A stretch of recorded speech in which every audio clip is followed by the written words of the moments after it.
Over the course of my career, I have sat through a lot of civil jury trials. I've tried a lot of them. I have sat through trials by other lawyers. I've sat through trials by famous lawyers. And you start to pick up on things that seem to be working and things that seem to not be working.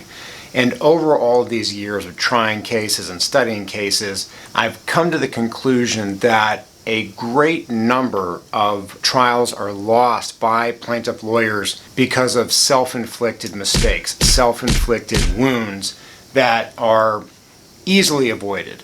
And over the course of the next series of videos, I want to talk about different ways that we lose our trials. In doing that, I'm going to talk in just a minute about an important question that you have to ask yourself before every trial, long before every trial, that's going to help you avoid stepping in landmines and causing yourself to blow your case up before you've even really gotten underway. As a foundational step in every jury trial, you've got to understand what your burden of proof is, what the elements of your claim are, and figure out how you're going to prove your case. So it sounds super simplistic, but you need to, early in the case and then certainly as trial is drawing near, get out the jury instructions for your particular state and your particular claim that's going to show you the precise language that the jury is going to get instructed on that you're going to have to prove to them so that you know how you're going to prove the case, you're going to know what evidence, what testimony that you need to bring in, how to make it as concise and to the point as possible, and how the jury is going to hear it so that you can use that language with your experts, with your witnesses, in your opening and your closing, so that everything resonates and connects and the jury can see why you've proven your case. But sort of the inverse of that, the critical question that every plaintiff trial lawyer has to ask themselves and really think deeply on and do focus groups on and talk with other people about this concept is you have to ask yourself, how am I going to lose this case?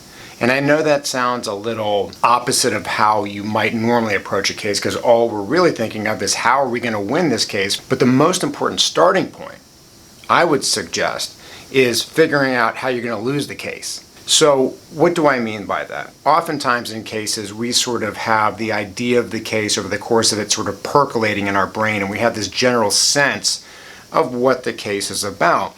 And we naturally kind of draw closer to the aspects of the case that we really like, and it's painful, and we kind of don't think about those parts of the case that are problematic. If you run from those problems, if you run from the potential pitfalls and landmines of your case, they're going to blow you up at trial. There's just no ifs, ands, or buts about it.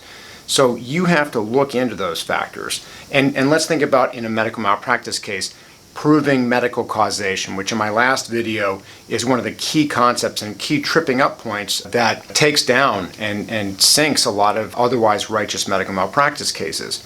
So if you just focus all on, well, we're going to win this case because we've got great liability, we've got clear-cut mistake that was made under the circumstances, but your medical causation, how that actually led to this poor outcome rather than some other factor, the underlying disease, the comparative fault of your own client, and you don't work that aspect of it, and how you're going to address that part of your case that if it is not fixed is going to cause you to lose the case, then chances are you're going to lose the case.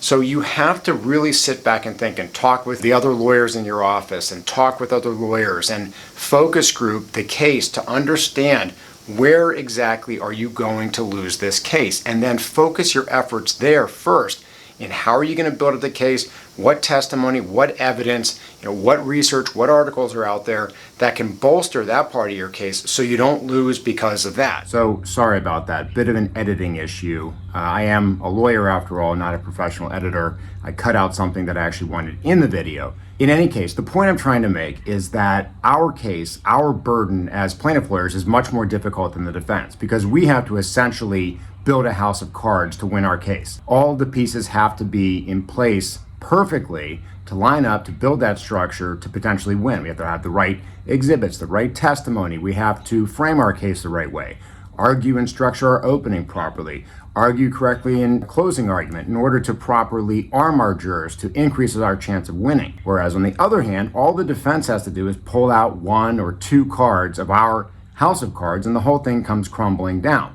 So that takes us back to that important question of how am I going to lose this case? Which, to put it another way, is what card or cards is the defense most likely to try to pull out to ruin everything? And we have to think about what are the strongest arguments, what are the best defenses that they are going to come up with to ruin our case. And then we have to figure out how are we going to bolster that part of our case, or how are we going to get that argument or issue out of the case, maybe with motions in limine or dropping damage claims, or just making it that it's not something that the defense can focus on. And we also think about how can we reframe our case so that whatever those defense arguments are that are most likely to kill our case are not as important or become less relevant because of how we've structured our case. But you really have to sit back and think about what is it that's going to cause us to lose this case. And that is the way that you're going to keep your house of cards together and increase the chances of a winning verdict for you and your client. So I hope that helps. Keep in mind, ask yourself, really dwell on, think about how are we going to lose this case before you start figuring out how you're going to prove and win your case.